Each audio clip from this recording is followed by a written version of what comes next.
All right.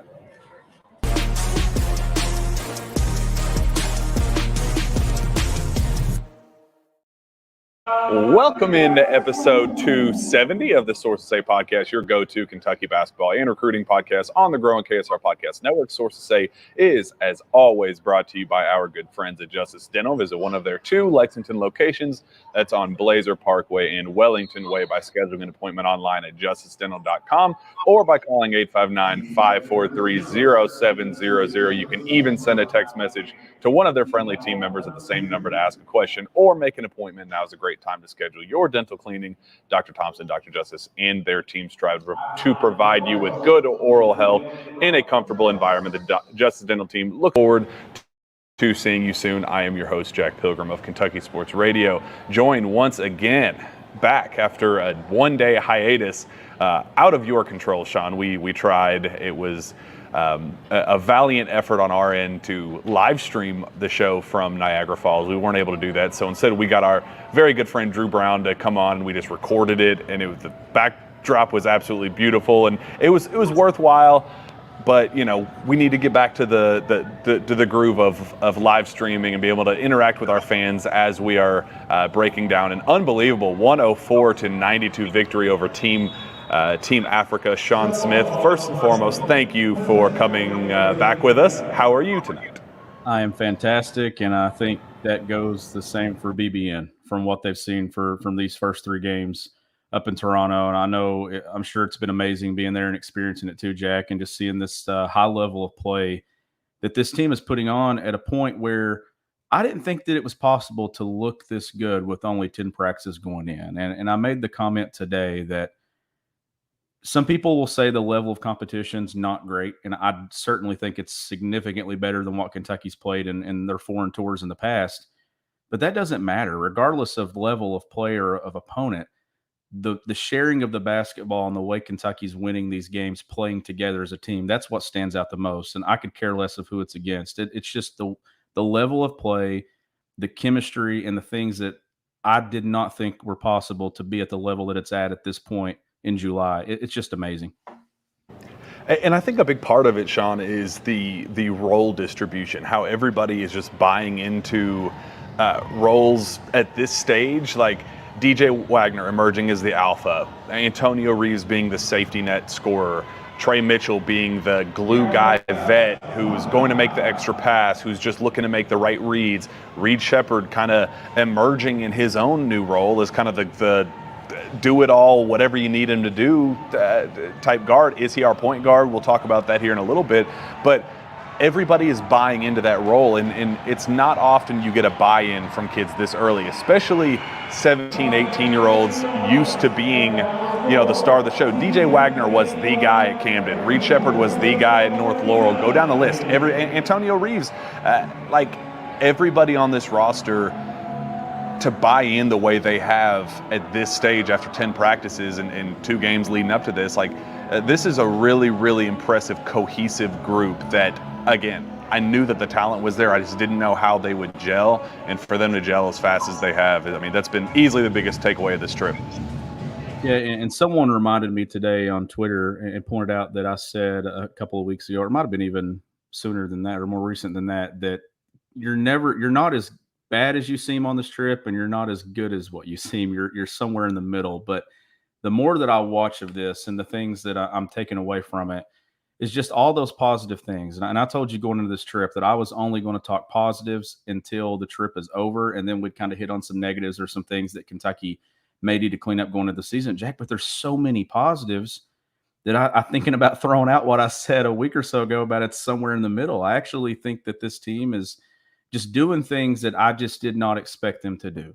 The extra passes that are being made, you see the team chemistry overall when that last shot there, the last big 3 that Antonio Reeves hit, and you see Reed celebrating it, you see DJ celebrating it, Trey Mitchell's got his hands up in the air. Think about it, Jack. Trey Mitchell wasn't even on this team 3 weeks ago. And the chemistry that is already surrounding it, they spent the day at Drake's house yesterday, and you got to see the smiles on their faces. Another thing, too, that's standing out to me is John Calipari has his joy again. And I know he's all the time saying, I'm not letting anyone steal my joy. Well, Jack, I actually think that he did for a while. I think that He let a lot of people steal it. I think that he kind of threw it away himself there for a bit, but it's back. Like the picture that he tweeted of him and Drake this morning, that's John Calipari of old, like just flexing on everybody, saying like, hey, Drake's my guy. That's recruiting 101, what they did yesterday. But then again, he's just back to having fun. And you can tell that he has a team that he feels like that is his bread and butter. Young, talented freshmen with a couple of veterans mixed in. And the thing is, these two veterans, they fit. And what Antonio Reeves is doing right now, his role is more defined now than it ever was at any point a year ago. And that's something that you and I talked about leading up to this trip. What would roles be? Who's defined leaving it? His was defined entering it. And that guy is wired to score right now. And the way that he's scoring the basketball, you're talking all SEC top player potential for him if that's how he's going to shoot the basketball. That dude is looking to shoot it every chance he gets it. And it's not selfishly either. It's good quality shots. It's an effortless thing about him. Like it's the fact that he's going to hit it if it's a catch and shoot look, but he also has the tight windows and knowing how to get to his spots and still creating space out of nothing to find open shots and it's like there's just a comfort with Antonio Reeves now that I don't remember seeing often. Like there's a difference between having the green light and chucking and confidently being a shot maker.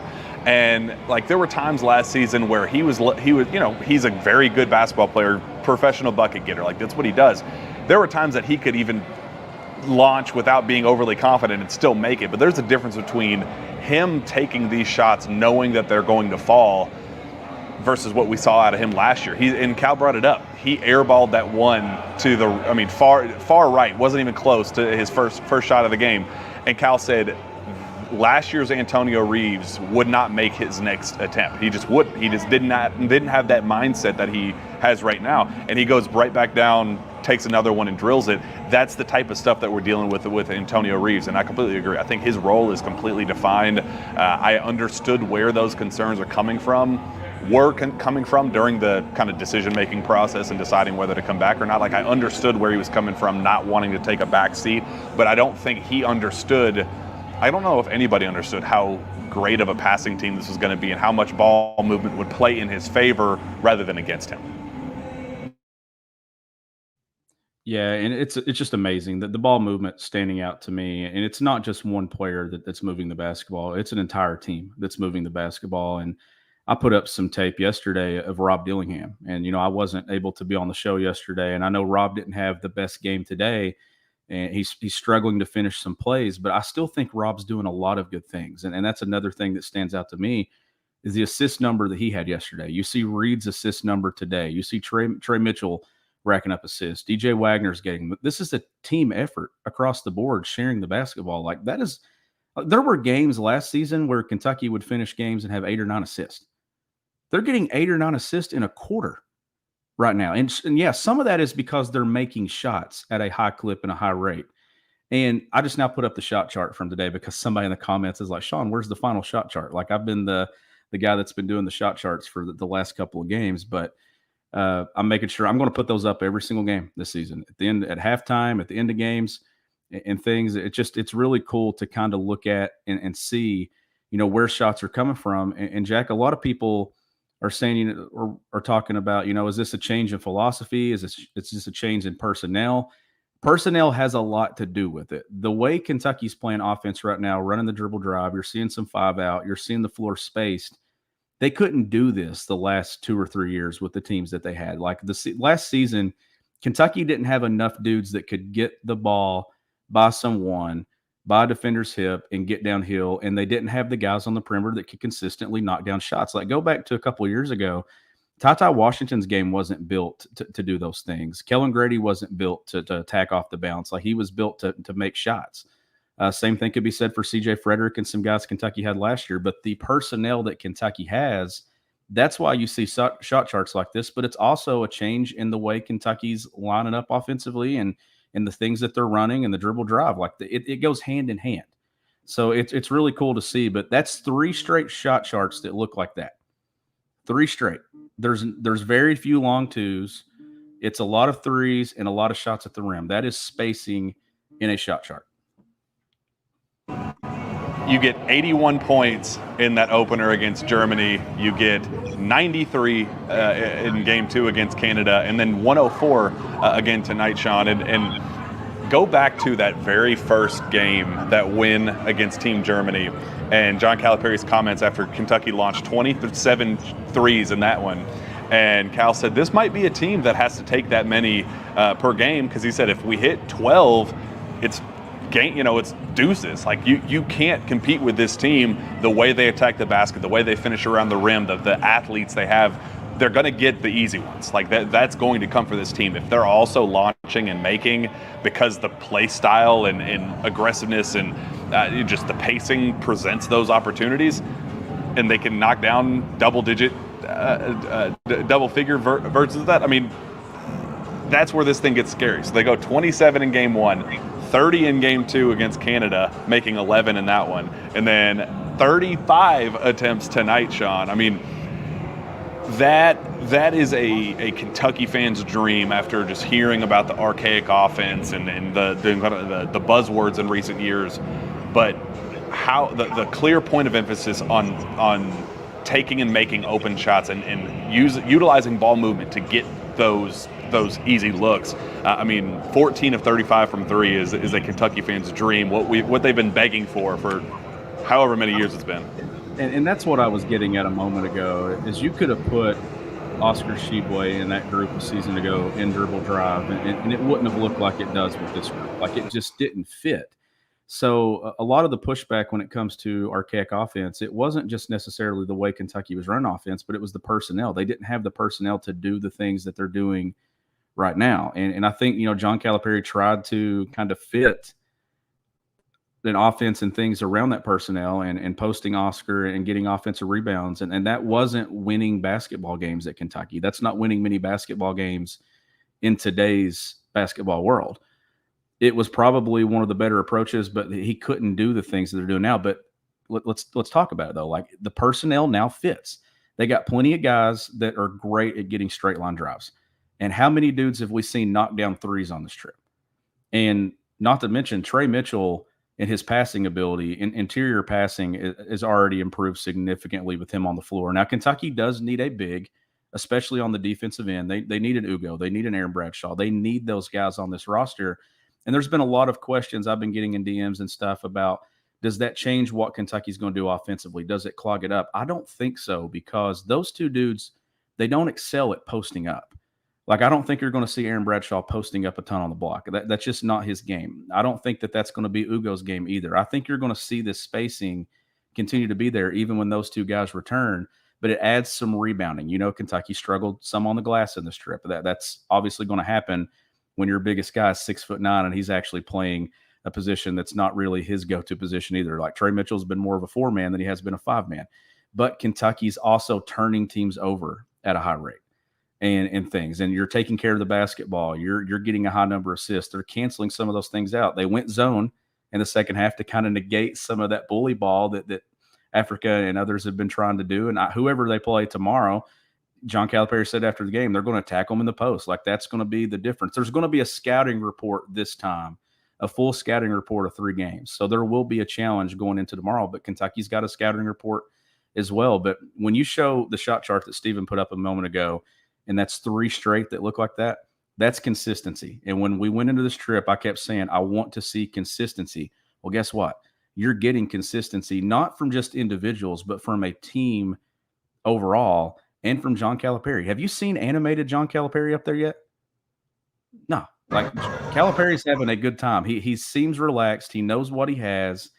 This team's having a ball. They don't seem like they're playing with the weight of the world on their shoulders. They're loose, relaxed, and having fun, and I think that's why you're getting the results that you're getting. You brought up defense earlier, and we talked going into this trip that Kentucky was going to score points. Like, they were going to make that happen, and they have, to this point, averaging 90 points a game. They have struggled in that area, different points, and especially interior defense has been abysmal at times. Trey Mitchell has been pretty solid overall. He's been, like we talked about in the last show, very active and getting his hand on balls, and I've been a little bit more impressed than I guess I was anticipating, just kind of what his reputation was at West Virginia defensively. But a big reason why the offense has been able to take off the way it has is just what we talked about during text message in the second half. Reed Sheppard entering the game will change this game. See what happens. He has been such a difference maker offensively on both ends, really, but his ability to keep that ball moving, make the extra pass, while also understanding when it's his time to say, okay, now it's my turn. Now I'm going to go get this. I'm going to go finish around the rim. I'm going to go drive the middle. He lifted on that, Shawn. He lifted 7-8 feet away from the basket, and I thought he was going to glide and absolutely end somebody's life. Luckily, that didn't happen. We didn't have to bail anybody out of prison today. That would have been a really tough scene. But like, he gets it. He knows when it's his time to shine. He knows when it's his time to defer. He knows when it's his time to be aggressive on the defensive end and go for a punch out steal. He also knows when time to sit back on his heels and defend. He just gets it, and I think that's something that we had heard, but to see it in real life action, I think has definitely changed my personal trajectory of what this team can be immediately this upcoming season. Reed Sheppard is going to make the right play 11 out of 10 times, because one of those plays he's going to make the right play twice in one possession. That's Reed Sheppard at his best. And I was typing something out to tweet today, and it was something that you said to me 2 years ago. And I don't even know if you remember saying this to me, but I didn't get to tweet it because I think Reed made another play, and I started tweeting about Reed again. So me and you were standing together watching Reed going into, I think it was the summer, going into his junior season. And you looked over at me after he made a play, and you said, that kid's going to make it. Like, that kid is absolutely going to make it. And I think this is before he ever even had an offer from Kentucky or had even committed to Kentucky. I don't know if you remember where we were or saying that to me, but you were right. You were 100% right. And you and I both saw that in Reed because we watched him a ton whether it be in travel basketball and AAU at North Laurel. He's always had the makings of just a winner. I call him a willing player because he is literally willing to do whatever it takes for your basketball team to win and to do whatever's best for his teammates. It's never been about Reed. It's always been about whatever it takes for his team. And look, Cal can't take him off the floor right now. Like, that's how good he's been. In game one, when he didn't score a point, he was one of the more efficient players in other areas on the stat sheet. And now he's hitting shots. And he's blocking shots. Like, it's not just on the offensive end, it's on the defensive end as well. And you just see the pace that he plays with. He doesn't get sped up. It's almost impossible to speed him up. He plays at his own pace the entire time he's on the floor. That is the makings of a point guard. And I think that this offense would be the most efficient it could be with him at the one. And then late in the game, you saw him and DJ together, and DJ went full on attack mode and did things that you cannot coach. That is what has been missing from Kentucky late in games in the last couple of years, is a guy that just goes and does it. And then you got Antonio Reeves doing his thing. And I said going into this trip, I didn't know if we would get it, especially after the first couple of games. You wanted to see situational basketball. And I texted you and Steven late in the game, and I said, hey, they're making a run. I'm okay with this because we're going to get to see some stuff. Who Kentucky goes at, what's the lineup that Cal goes with late in the game to close? Reed Sheppard was on the floor. And that guy's going to be on the floor a lot. His look, he has shown the state of Kentucky the level of play that he's capable of now. If he is on the bench for any amount of time extended, this fan base is going to lose its mind if it's not because of foul trouble or injury or something else. Because look, that dude is doing a lot of stuff, and it's really cool every time they show Jeff. You see it on Jeff's face. He's trying to kind of hold it back. No, there is so much joy in that guy. And I watched the game today with my dad, and it really came full circle for me because Jeff was one of the early players that I watched play. And now I'm watching Reed play, and I'm covering Reed play. And I was watching it with my dad, and me and Dad were talking about Jeff. And and he was just so excited for Reed. So it was really cool to kind of see that as a guy that's been involved with Kentucky basketball for years now, how cool this really is, that what we're getting to see and witness. And it's awesome to see him wear number 15. It's even more awesome to see that he's not just on this roster, but he's a true player and a contributor to what Kentucky's going to be this year. I think you hit the nail on the head about just the style of play of both DJ and Reed as ones, but the way they can kind of complement what Kentucky's looking for given the circumstance. Because there was something to be said about Reed setting the pace and setting the tone and, just kind of being that like consistent presence. You know exactly what you're going to get out of Reed Sheppard. But when push came to shove, and John Calipari said this after the game, he said, then I went back to DJ as the guy, because I knew he was going to do what DJ did. And his ability to go attack the basket, make that and one, the fire, the intensity. He just went absolute 8 after that bucket, and it was over. Like, the score was already probably out of reach at that point anyway, but it's the finishing. It's this was the nail in the coffin for them.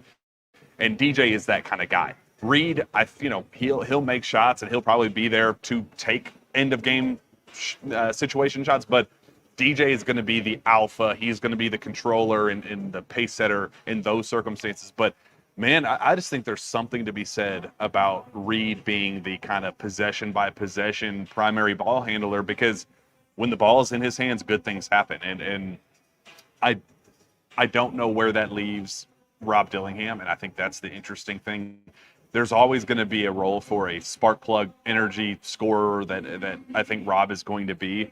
I guess I kind of thought that it would be Rob emerging and those two kind of playing off of each other, but should we be talking more about it being DJ and Reed as the 1 and 2, the main guys, with Antonio there in the lineup, with Rob being the kind of backup scoring presence that you need if Kentucky's in a scoring drought or they kind of hit a wall on that end?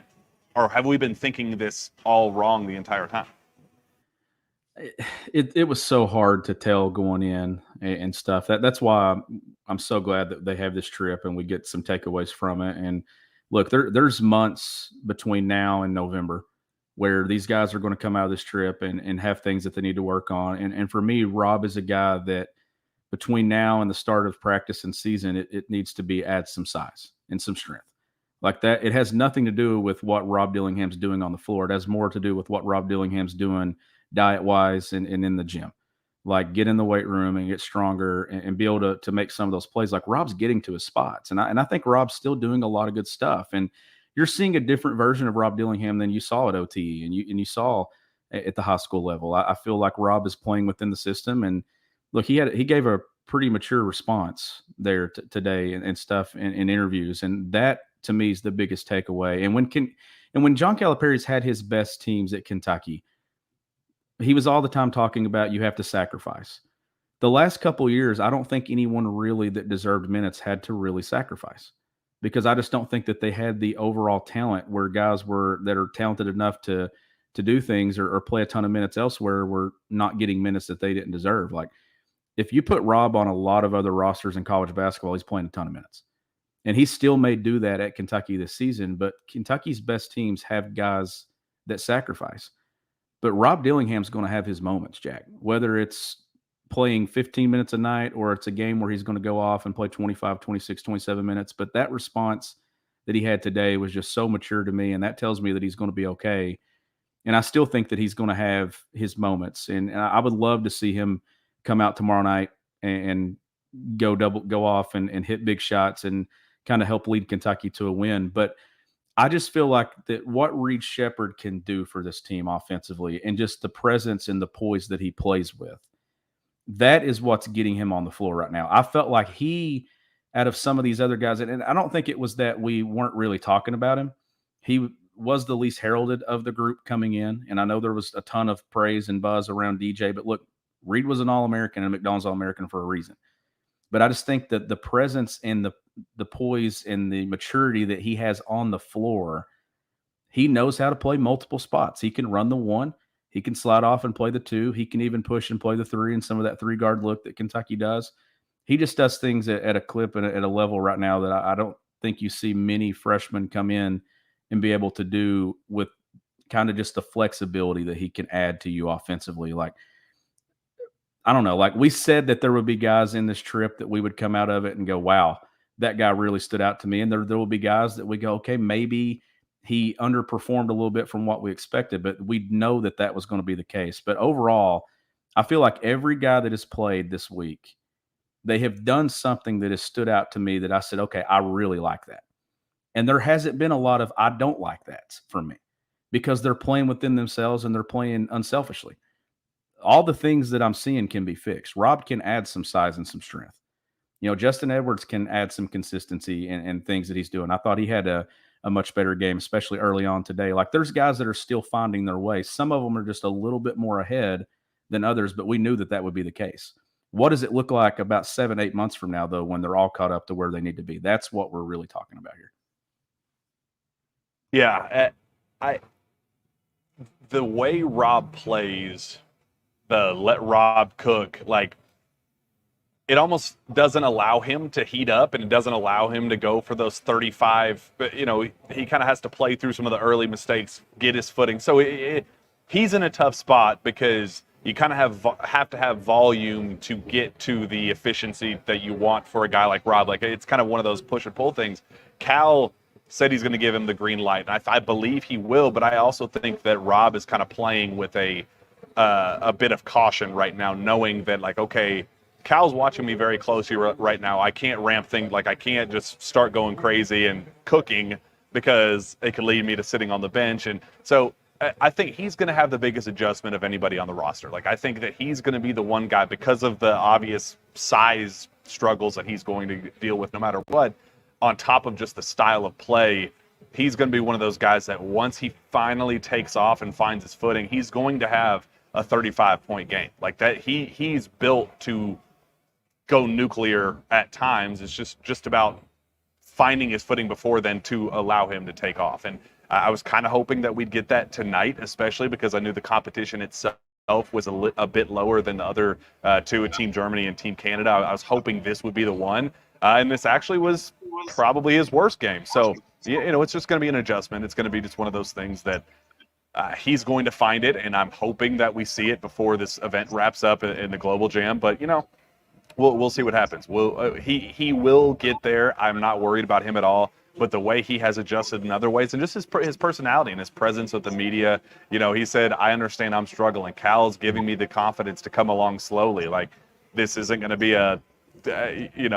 throw you in the skillet and just go nuclear. Like, that's not how this works with Rob Dillingham. He knows it's going to be a process. He has to build muscle. He has to build size, and he will get there. So I have utmost confidence. But you brought up Justin Edwards. This is a guy that I don't know what it is about that FIBA ball, but he's just really been uncomfortable with it. And I asked him about it afterward. He said he hates that FIBA ball. He just despises it. I think there's something to be said about, I think he's represented Team USA at a couple of FIBA camps and out in Colorado Springs, just representing USA. And he's always had poor shooting numbers in those events out in Colorado Springs. So this didn't shock me that he would struggle offensively a little bit, the day one shooting struggles. But I do love the way he's adapted and really kind of found his stroke here, especially late. I mean, 15 points, 5 of 11 shooting, 2 for 6 from 3, and 5 rebounds. I think he's leading the team in assists this week for the Cats. He's been terrific on the glass. But we said this on the last show, Justin Edwards will not fail. He has way too many physical tools to impact games elsewhere beyond scoring, even if his shot's not falling. But man, the difference when his shot is falling is just night and day. It is. And I said it, earlier in the week too, that I wasn't worried about him. He'll be fine. I think out of all the perimeter players, he's kind of the one that's the most different, right? Like he's not the shifty guy that's just going to, wiggle and blow by you. Like he's got to play a different way. And when that shot's falling, I mean, it looks good out of his hand. I mean, that left-handed form, that left-handed release, I mean, it looks good. Like now it's more so to me now about what Cal does with him and where after this trip is over with and they have film, and not just Cal, but the rest of the staff, and John Welch included, when they get back to Lexington and they look at this tape and going into the season, they evaluate these guys and they say, okay, what is the best way for us to play now that Reed is coming along and doing the things that he's done on this trip? Do we adjust it and move some guys around? Is it Justin at the 4? I think that's where it needs to be. And Cal briefly this week said that he didn't like him there. And then, but well, hey, like, I love it though, because Cal of old or Cal of past would have said that and never budged again. He never would have addressed it again. But then he comes back and does what? I actually think I like it. I like it at the 4. Okay, that is a willingness to at least not just completely shut the door on something after you do it one time. That is growth in John Calipari in itself. That's losing some of the stubbornness that a lot of people talked about with Cal. I thought that was really one of the more eye-opening things from the press conference post-game today. Him at the 4, adding another shooter, another guy that can attack. And like I said a couple of days ago, like, Justin's not the most athletic guy. Like, these other guys in wings and guards are more athletic and shifty, but Justin, to me, still can be one of the more dynamic pieces on this roster offensively when he's completely polished. And that's going to take some time. Like, it's not just going to be an overnight thing. And that's where these next 4 months come into play. And we'll dive into this later next week when we recap this entire trip. It's not about what Kentucky did in these 4 days. It's more so about what Kentucky does from these 4 days and what they take and do the next 4 months to get ready for what matters most in November. And he's one of those guys that I think is going to be just fine. And I think that he's done some good things. He's battled through some struggles, still making an impact on the box score, scoring the ball, rebounding the ball. Another guy that's getting some assists, some steals. Overall, like, I just am mind blown by the positive notes and takeaways that I can pull from each guy that has played significant minutes this week. You can't always say that on trips like this. There's always that one or two that struggle and just don't do anything. No, every guy that's played significant minutes, they've not just played, they've contributed and had moments themselves. And I wasn't digging to find the stuff about Rob yesterday. It just popped out to me as soon as I turned on the tape. I was like, wow, why is nobody talking about this? Like, Rob Dillingham playing unselfishly and passing first, that's the stuff that tells me that Rob's going to be okay. Like, I am not worried about Rob at all. I'm not worried about Justin Edwards at all. Like, I think both those dudes are going to be fine. And look, we're talking about, should Kentucky move this guy here? Is Reed the one? It's because they have so many options. Imagine scouting Kentucky right now. If you're an SEC coach, where do you start? Like, where do you start right now if you put a scouting report together at Kentucky? Is it Antonio Reeves? Cool, because DJ Wagner is going to go get you. Is it DJ Wagner? No, because you got Reed Sheppard there. They have 2 bigs that we haven't even seen yet. Like, there's a lot of things that can, like, this. I know I'm getting excited, but look, fans have been wanting some excitement around this program. They've got it the last couple of days.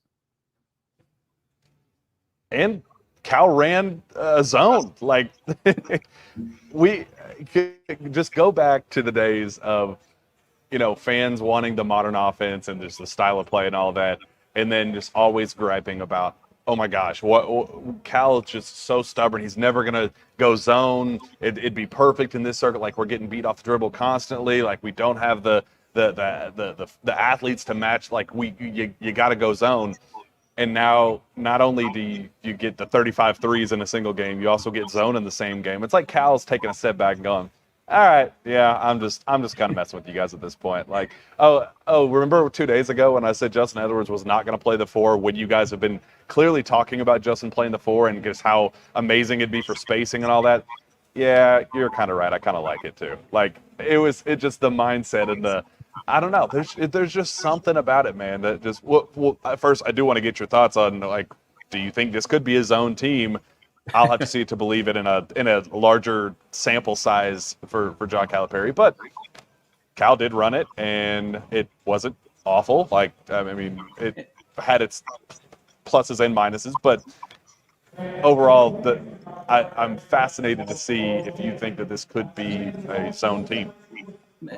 Maybe some possession by possession stuff. I don't ever think that John Calipari is going to commit to a zone long term. But if you've got some foul trouble, or if you're getting beat on the glass, and look, Kentucky significantly outsized right now by a couple of these opponents, specifically the opponent that they played today. And I thought that was just a good change up there. Now, Team Africa did get hot and start, knocking down some threes. So, yeah, you don't want to see them stick to a zone and just sit in a zone. But primarily, I think this is going to be a 95% man-to-man team, especially when you get the bigs back. And what do they get rim protection-wise on the back end of this thing? And that's another thing that's missing offensively too, Jack, that you don't have right now. That's going to be another weapon when Ugo and Aaron Bradshaw get back. You're going to see some lobs on the backside of that thing. You're going to see some dunks over the top. Right now, Kentucky's playing beating a man off the bounce and fanning out and hitting some threes. Wait until they add the element of the dunk on the backside of this thing. Like, that's going to add more to the offensive game. But more so, too, it's going to add rebounding, and it's going to add a rim protector back there. And hopefully that both those guys can contribute and carve out roles, Ugo and Aaron Bradshaw both. And then we'll see what Kentucky decides to do if they add somebody. Someone asked about the ceiling for Trey Mitchell. I saw that in the comments a few minutes ago. And man, like, has he been better than advertised to you? Like, he was a guy that I didn't really know. We didn't know a ton about. We didn't know what he would be so quickly. I mean, he literally just started practicing. Like, I think he missed a couple of practices, if I'm not mistaken, and then got there late. But he is fitting in so well offensively with where he's hitting threes from. He hit one from the corner, I know, today. He's had some from the top of the key. He's trailing in transition. Here's another area where I think he can be very, very good and beneficial to this team. When teams do go zone against Kentucky, and I think they will at times, sticking him in the high post area there, his ability to see the floor and pass, but also knock down that 15-footer from the free throw line. You saw him knock down a couple on this trip. Like, that's where I think he adds an impact to offensively. It's just going to be now, what does John Calipari do? Does he stick him just at the 4 with Ugo or with Aaron Bradshaw, or does he even slide him and do play some small ball and put him at the 5? Another guy we've not talked about, Adu Thiero. We've made it 37 minutes of this, and we've not even talked about Adu. And there will be guys on this team. I think there's going to be defined roles, but I think there's also going to be some of those guys that kind of fluctuate. They're going to have 2 or 3 really good games in a row, and then maybe you don't see them as much for a game or two. I think it's going to be dependent on matchups and scouts. Somebody is going to have to be the odd man out a couple of times. That's just how many guys Kentucky has, and I have no idea what a rotation will look like. I can't even tell you after this trip because he's played so many guys in different starting lineups and different combinations. But today, closing the game, I think was able to tell some of who he trusts the most, and it was the 5 on the floor to close it. Yeah, you were hating on, wait till we see them incorporate the dunk. Like, Adu Thiero didn't just absolutely posterize somebody on that lob. Like, that was exactly what you were talking about, because Adu has been so damn good at his very specific role this week. But yeah, I think Adu, again, we've gone through the whole list of guys. As you said, there's not a single player that has been like, I really need to see more out of him. And I guess Rob would be the only one from a scoring perspective. I was kind of expecting that oomph game, but we haven't seen that. But maybe that's tomorrow night. But there hasn't been a single guy that has just been a net negative, and I think that's absolutely huge for this team's development. But we'll see. We'll see when Aaron Bradshaw gets back, when Ugan Onyenso gets back. I'm interested to see how Cal does he revert back to having to go 2 bigs, Trey the 4 with Aaron Bradshaw at the 5, or vice versa. Like, how much is he going to look at this versatility and just what they're doing with spacing and how enjoyable this has been? And does he try to make it work with, making everybody happy? As you said, somebody's going to be the odd man out. Somebody's going to be unhappy. Part of me thinks that person right now is going to be Ugan Onyenso. I think this was a really big missed opportunity. It's not his fault. It sucks that he got hurt, but I think this is a big missed opportunity for him to play against real competition, see how he battles and fights on a big stage. I think this is going to hurt him long term because of how seamlessly the transition's been for Trey Mitchell. The expectations for Aaron Bradshaw, he is not going to not play. Like, Aaron Bradshaw dealing with what we've dealt with about role and him wanting to play the 4 and all that. Like, he is a guy who will absolutely play for Kentucky, and the pieces kind of have to revolve around that. It feels like Ugo would be the odd man out of that group. And it sucks because I do think there's a role for him. I think he can be a really good talent, but something's got to give somewhere. The minutes are what they are. You can't fudge those numbers. So I'm interested to see how everything kind of falls into place once this team returns back to full strength. How much do you think, though, that what Rob is doing is more so he's been coached to kind of play this way? And maybe you're not taking away the best of Rob, but more so he kind of maybe knew what he needed to do to fit in and to get minutes on this team. And that's play within the system and play within what, Kentucky's trying to do. And even though he's missed shots and stuff, I just feel like that Rob Dillingham has made the right play more often than not. He's just not finished them. Like, if you went back and pulled this tape and I put together 3 days of footage of Rob, I guarantee you I'd pull out a lot more good than I would bad. And maybe it's just has turned into a Rob Dillingham fan club for me. I don't know. But I just feel like from what I saw of Rob leading up to Kentucky and the reputation that Rob had built, I'm just seeing a different version of him. And I'm seeing a version that's going to have sustained success and be more likely to succeed if he's playing within the system and then he finds his way and starts making shots along the way. Because you're not going to be able to keep him cold for long. He's going to have a moment here where he's going to go in and cook and do his thing. But he's not playing selfishly. I haven't seen one guy this week at any point say, okay, it's time for me to go get mine. I'm seeing them play within themselves. The ball movement, the open looks, the made threes, like the stuff that you're seeing Kentucky do right now.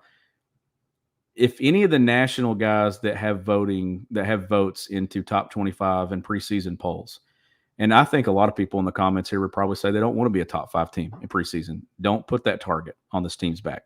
Settle them somewhere between 11 to 15, and I think a lot of people would be happy. You're going to have to change your viewpoint and your opinion on this team if you watch these 3 games. And regardless of what happens tomorrow night, you have to, because John Calipari has gone back to some things that he's had success with in the past. They're shooting more threes and the ball movement. If you know anything about the game of basketball, you can turn on the tape right now, and regardless of who Kentucky's playing, they're playing really, really high-level basketball. If you don't think that, you're just hating for absolutely no reason whatsoever. So I'm interested to see what the overall temperature is coming out of the Strip, regardless of what happens in the gold medal game, because I've seen enough to say that this is going to be a fun year. I don't know if it's going to result in number 9. I don't know if it's going to result in the Final Four, because those matchups in the tournament is so random when it comes to all that stuff. But this team is going to have a lot of fun. BBN's going to have a lot of fun, and they're going to have a chance. And that's all you want. Have a chance, and let's see what happens. And I think the coaching staff deserves an unbelievable amount of praise and respect for, it's not easy to take a group of this many freshmen, this many different styles of play and personality types, and guys that were the guys at their past stops, for Cal to, the entire coaching staff, for them to bring this group together and for them to coexist so well together and off the floor well. I think a big part of it, and we talked about this leading up to this event, is because of their age. It's not a bunch of 17-year-olds and a bunch of 23-year-olds. There's, it's mostly young with a couple of older guys trickled in. But I think a significant part of that is how the coaching staff has been able to mold them together and let them buy into their roles. There's a buy-in on the players' perspective, which is amazing, but that has to come down from the top. The coaching staff has to do a tremendous job of selling those roles and making sure they're all comfortable in those roles. And I've heard nothing behind the scenes that indicates one guy's discontent, or this guy's pissed off about something, or this guy's really not fitting into the mold and the culture of what they're trying to do here. There is a total buy-in with this group. That was my biggest concern. I said that on the show. A lot of different guys coming from different environments and playing styles and personalities, there's a chance that last year's group, they didn't hate each other, but there's clearly not that same personality mold and meshing that you get with this group. So that was my biggest question, and seeing that box checked this early at this stage. As you said, 10 practices total, but Trey Mitchell has been here 2.5 weeks. Antonio Reeves arrived 2-3 days before that. There is something to be said about how the coaching staff has been able to put all of those different things together in a little clay pot, shaking it up, and has created a really, really impressive, fun, and entertaining product this quickly. Who are you the happiest for this week? Like, for me, it's John Calipari, because I feel like that he has kind of gotten back to himself and some things, and I just feel like that this trip, just watching him interact, and I've not been there for media sessions, obviously, but you have, and it's been a breath of fresh air to see how he's handled you all and stuff too, and the talking and the stuff on Twitter and the video at Drake's yesterday. I just feel like that, like I said in the beginning of the show, he's found his joy again. And I hope that sticks and stays throughout the year, because I don't think anyone ever really wanted Cal to fail within the fan base. I think that they've always wanted to get back to the way it was. And it remains to be seen how this team will respond when the lights get to be even brighter and teams are more physical and they're playing better competition. But I've seen enough from this trip to know that this team has a chance, and they like each other, and they're building a lot of team chemistry. And the kind of the fire that I'm seeing within them right now to want to be good, I think it's just going to be ignited and kind of burn even more over the next 4 months. I think you're going to see guys really hit the weight room, really hit the gym, and then come ready to attack when practices start in October. And then that exhibition schedule, like that exhibition schedule is important, because Kentucky has a lot of dudes that can play. And I want to see guys like Ugo, and if Aaron Bradshaw's there, how do they fit in with this team? Like, that's going to be our first look. Like, we have a lot of questions answered about this team, Jack, but there's still so many unknowns because they're missing their entire interior. So we've got to see 4 games after tomorrow, and we have no idea what Kentucky looks like with their actual 5 men out there. So adds more mystery. Yeah, but plenty to be excited about. I know we're not going to drag on too much longer because we still have another game to be played. How the post game is going to work tomorrow is going to be interesting, because I am supposed to be flying as this game is going on tomorrow night, unfortunately, because for whatever reason, my flight, they're not letting me change it to either earlier in the day or even after the game. Like, it's just, they just basically said, yeah, you're screwed, kid. Sorry about your luck. So I don't know how, like, if I can get Wi-Fi on my flight and watch the entirety while I'm 20,000 feet in the air, that's going to be great. And we'll go live when I land. Like, I don't know. I guess that's what we'd have to do. So we'll see.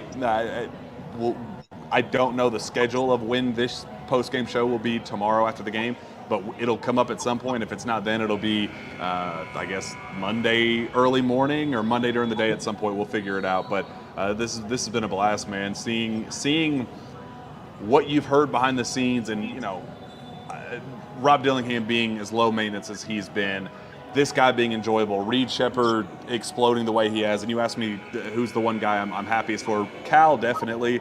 But, I think there is something to be said about Reed having that, having to prove the buzz and having to prove the in-state hype. He's going to be the hometown hero. There's a lot of pressure that comes with being that person. And just the way he's just kind of embraced that and said, yeah, I'm good, no problem. And as soon as he...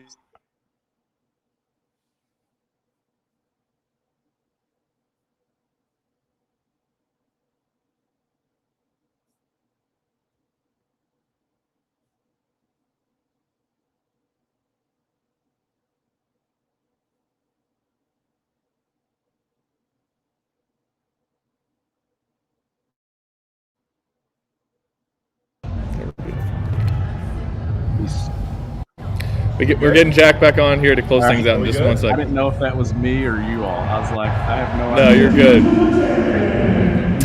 Just got to switch this up. Can't have sources say without some internet issue, but no, there you go, Jack. I can't hear anything. I thought it was me. And my laptop died as we're wrapping this thing up. So, oh well. It is what it is. It's been a great time. Appreciate all of our listeners and viewers that have been following along with us, going to Niagara Falls with us. That was a blast. Being here at the Mattamy Athletic Center, awesome venue. This has been really cool. But yeah, we are sitting here watching kind of, sort of, Germany and Canada playing right now. The score is Canada 6-5. Canada is up 6-5 right now, so we'll see how this one unfolds. And should be a good one. Can Kentucky close this thing out with a gold medal?